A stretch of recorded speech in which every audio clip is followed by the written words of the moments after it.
Hey everybody, it's Fred Lankford of Petty's Garage. And this week's episode, we're going to show the assembly of a long block 6-1 for a drag race customer. Right here we're showing fitting the ring, that process with the ring squaring tool. Keep them all in the bore, same place on every cylinder.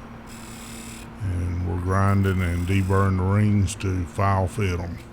And the reason we deburr them on the Scotch-Brite wheel is when we grind them, they do raise up a little burr, and that way it doesn't scratch up the cylinder wall upon assembly. And here we got a little small feeler gauge, and that's where I determine what my gap is, and then I go back to the ring grinder and cut it at approximate measurement, and then go back and double check. It's a 2 or 3 time process just to get it right. Measure twice and cut once.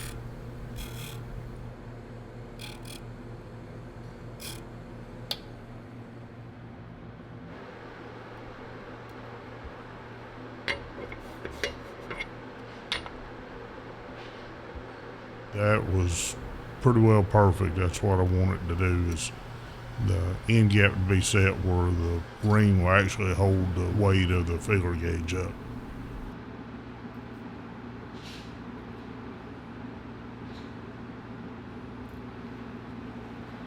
Here we're assembling the MOLLE pistons on the Manley rods. We use MOLLE lube for an assembly lube along with a little bit of oil, and installing the wire locks for the wrist pins.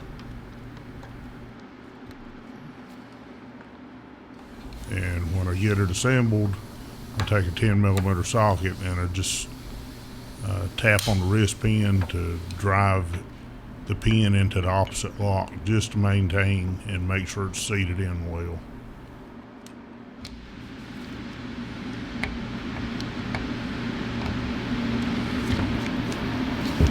They actually sell a little tool to install this, but with 30-something years experience, the screwdriver does just fine.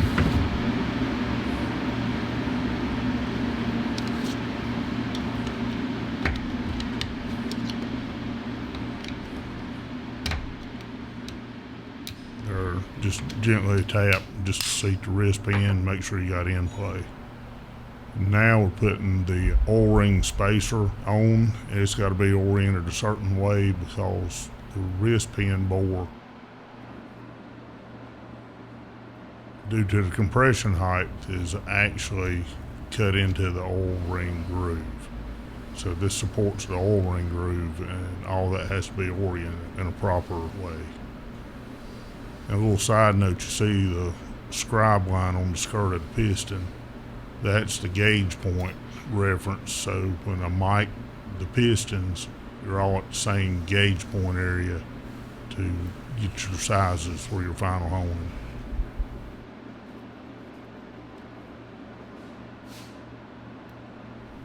So in your O-ring groove, you've got the spacer, the expander, and the 2 oil rails all in that one groove.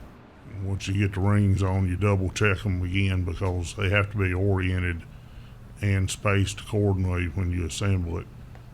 Each ring, top and second ring, has ID marks on them, and for these particular sets of rings from MOLLE, the marks go up. Just gently tap it in and reach underneath and catch it so you don't do any type of damage to the crankshaft as it slides down the bore.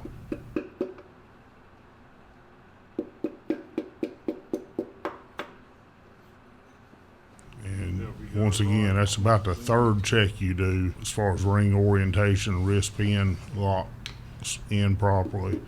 Because once you put it in the sleeve and it goes in the bore, you're stuck. You can't see it again unless you pull it back out.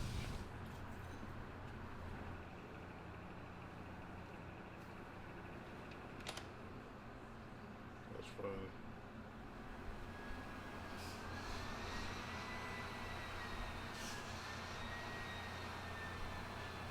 They're putting the rod caps on. Or if you noticed or not.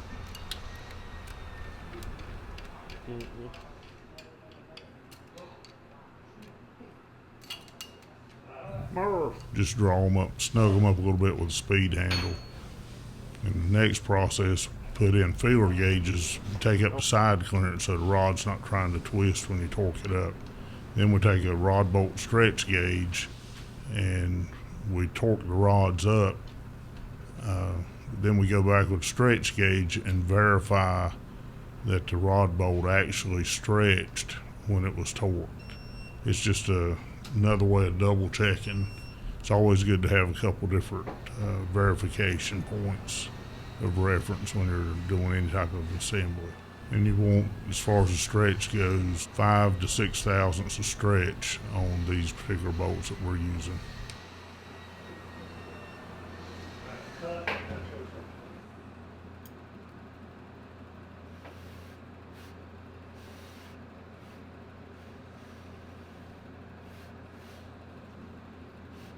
Once it's all assembled, just rotating it over, making sure everything's free, everything's properly clearanced, and right there, the rod bolt just goes by the block. This particular block is a 6-1 Hemi, and with the stroke and all in it, we've got to do some stroker clearance, and that's a good example of it. Now we're putting on the Cometic MLX head gasket. That's what we run here on all of our engines.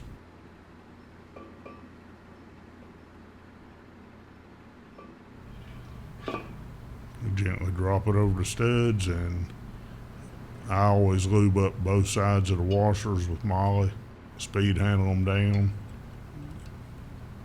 and the next procedure will be torquing them up.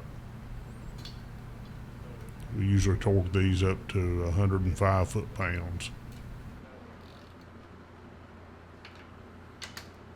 And some of it's reading in between the lines.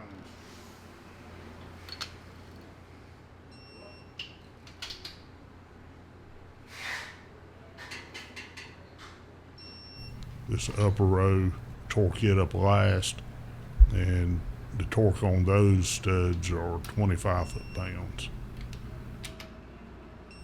Thanks for watching.